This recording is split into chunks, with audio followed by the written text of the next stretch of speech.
ሀገር ሰላም ብሎ ውድ ሞተር ገዝቶ ከሱቁ ወጥቶ ወደ መኪናው ሲገባ ሁለት ማክስ የለበሱ ሰዎች ሽጉጣቸውን አቀባብለው ቀጥታ ወደ መኪናው መጡ። ግን እሱ በቀላሉ እጅ አልሰጠም ነበር። ቢሆንም ከዚህ በኋላ የተፈጠረው ነገር ዓለምን አስደነገጠ። ይህ በ20 ዓመቱ ብቻ በዓለም የሙዚቃ ኢንዱስትሪ ከባድ ተጽዕኖ የፈጠረው የኤክስ ቴንታሲዮን አሳዛኝ የግድያ ታሪክ ነው። ይህ አሳዛኝ ታሪክ ከመፈጠሩ በፊት ወደ ኋላ ተጉዘን እንደ አውሮፓውያን አቆጣጠር ጥር 23 ቀን 1998 በፍሎሪዳ እጅግ በድህነትና በችግር በተሞላ ቤተሰብ ውስጥ የተወለደውን ሕፃን እናያለን። ግን የዚህ ሕፃን ስም ኤክስ ቴንታሲዮን አልነበረም። ምክንያቱም ቤተሰቦቹ ያወጡለት ስም ጆሴ ዲዋይን ሪካርዶ ይባል ነበር። ይህ ብቻ አልነበረም፣ ቤተሰቡ እጅግ በድህነት ስለሚኖሩ እሱን ለማሳደግ አቅም የላቸውም ነበር። ስለዚህ ጆሴ ያደገው በአያቱ ቤት ነበር። ግን ይህ ሕፃን በልጅነቱ ትልቅ ችግር ነበረበት። ጆሴ ከፍተኛ ቁጣና ንዴት ነበረበት። ይህ ብቻ አልነበረም፣ ሰዎችን መደብደብና በቡድን ሆኖ ከባድ ጸብ ውስጥ ይገባ ነበር። ግን ማንም ያልጠበቀው በውስጡ የተቀበረ ነገር ነበር። ይህም የሙዚቃ ችሎታ ነው። እዚህ ጋ ነው ታዲያ ጆሴም ቀስ በቀስ ሙዚቃዎችን እየሰራ ሳውንድ ክላውድ በተባለ ድረገጽ ላይ መልቀቅ የጀመረው። ጆሴ በ2013 የመጀመሪያ ሙዚቃውን በሳውንድ ክላውድ ላይ እንደለቀቀ ነበር የሚያስገርመውን ስሙን ያወጣው። ስሙም በሚያስገርም ሁኔታ ከሚኖረው ሕይወት ጋር ተመሳሳይ ነበር። ኤክስ የሚለው የመጀመሪያ ክፍል ያልታወቀን ነገር ወይም አናውን ለማመልከት ሲጠቀምበት፣ ቴንታሲዮን የሚለው ቃል ደግሞ በስፓኒሽ ቋንቋ ፈተና ወይም ቴምፕቴሽን ማለት ነው። በአጠቃላይ ስሙን ስንተረጉመው የማይታወቅ ፈተና የሚል ትርጉም እንዲኖረው በማሰብ ነው ያወጣው። ከዚህ በኋላ ነበር የምርም ፈተና የሆነውን ሕይወቱን መኖር የጀመረው። እዚህ ጋ ነው በዓለም መነጋገሪያ የሆነውን እንደ አውሮፓውያን አቆጣጠር በ2015 ሉክ አት ሚ የተባለውን ሙዚቃውን የለቀቀው። ይህ ሙዚቃ በዓለም ዙሪያ በፍጥነት ተሰራጨ። ወዲያውኑ ኤክስም ወደ ከፍተኛ ዝና ደረሰ። የሚያስገርመው ደግሞ ኤክስ ሙዚቃዎቹን እንደ ሌሎቹ ራፐሮች አልነበሩም። በሚያስደነግጥ ሁኔታ ስለ ጭንቀት፣ ስለ ብቸኝነትና ስለ ራስ ማጥፋት ሐሳብ በግልጽ በሙዚቃዎቹ ላይ ይዘፍን ነበር። ቢሆንም ግን ዝናው በጣም ከፍ እያለ በመጣ ቁጥር ድሮ ያደረጋቸው መጥፎ ተግባሮቹ ይከተሉት ጀመር። በዚህም የቀድሞ ፍቅረኛውን ደብድቧል በሚል ክስ በቁጥጥር ስር ውሎ እስር ቤት ገባ። ግን ቢሆንም በደጋፊዎቹ ዘንድ እንደ ቅዱስ ነበር የሚታየው። በዛው ልክም ከባድ ጠላቶችም ነበሩት። ቢሆንም ግን ምንም ፈተና ቢበዛበት ኤክስ ከእስር ቤት ከተፈታ በኋላ ሕይወቱን ለመለወጥ ወስኖ የበጎ አድራጎት ሥራዎችን መስራት ጀመረ። በተጨማሪም ሰዎችን መርዳትና አሪፍ መልእክቶችን ማስተላለፍ ጀመረ።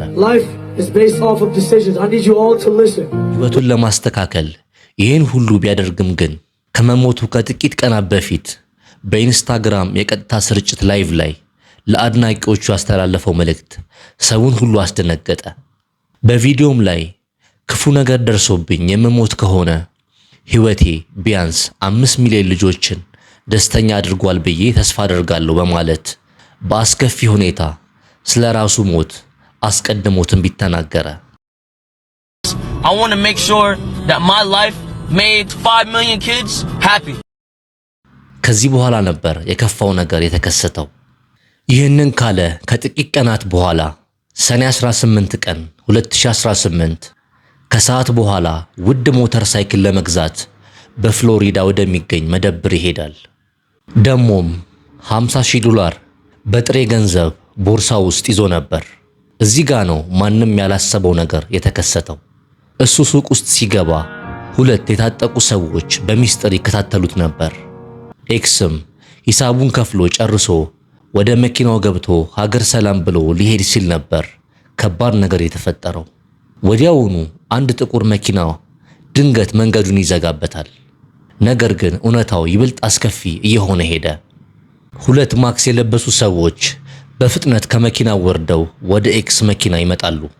ወዲያውኑም ሽጉጣቸውን አቀባብለው ቦርሳውንና የወርቅ ሰንሰለቱን እንዲሰጣቸው ጠየቁት።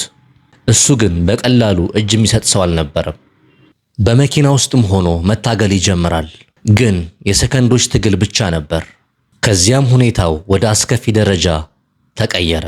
ከሌቦቹም አንዱ ማይክል የተባለው ግለሰብ ኤክስ ላይ ጥይቶቹን አዘነበበት። በሚያሳዝን ሁኔታ ጥይቶቹ አንገቱ ላይ አረፉ። ወዲያውኑም ወንጀለኞቹ ቦርሳውን ነጥቀው በከፍተኛ ፍጥነት ከአካባቢው አመለጡ። በሚያሳዝን ሁኔታም ኤክስ በመኪና ውስጥ ሆኖ አይምሮውን ስቶ ወደቀ። ወዲያውኑ ወደ ሆስፒታል ቢወሰድም ዶክተሮቹ ሕይወቱ እንዳለፈ ተናገሩ። ሕይወቱም ሲያልፍ ገና 20 ዓመቱ ብቻ ነበር። ግን ይህ ዜና በመላው ዓለም ሲሰማ መላው አድናቂዎቹም በያሉበት ማልቀስና ሻማ ማብራት ጀመሩ። ወዲያውኑም ፖሊስ ገዳዮቹን ለመያዝ ሰፊ ምርመራ ጀመረ። ኤክስ የተገደለበት ሱቅ ውስጥ ባለው የደህንነት ካሜራዎች በተቀረጹ ምስሎችና ወንጀለኞቹ በማህበራዊ ሚዲያ ላይ በዘረፉት ገንዘብ ሲዝናኑ በለቀቁት ፎቶ አማካኝነት ፖሊስ ማይክል የተባለውን የኤክስ ገዳይን ጨምሮ 4 ሰዎችን በቁጥጥር ስር አዋላቸው። ከዛም ፍርድ ቤት በገዳዮቹ ላይ የዕድሜ ልክ እስራት ያለምንም ይግባኝ ፈረደባቸው። ይህ ብቻ አልነበረም። ኤክስ ከሞተ በኋላ የሰራቸው ሙዚቃዎች ይብልጥ መደመጥ ጀመሩ።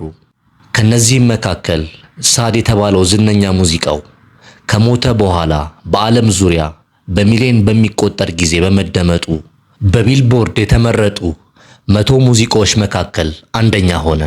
እስካሁንም ድረስ ኤክስ በመላው ዓለም ተጽዕኖ ከፈጠሩ ሙዚቀኞች መካከል አንዱ ሆኖ ስሙ ይጠራል።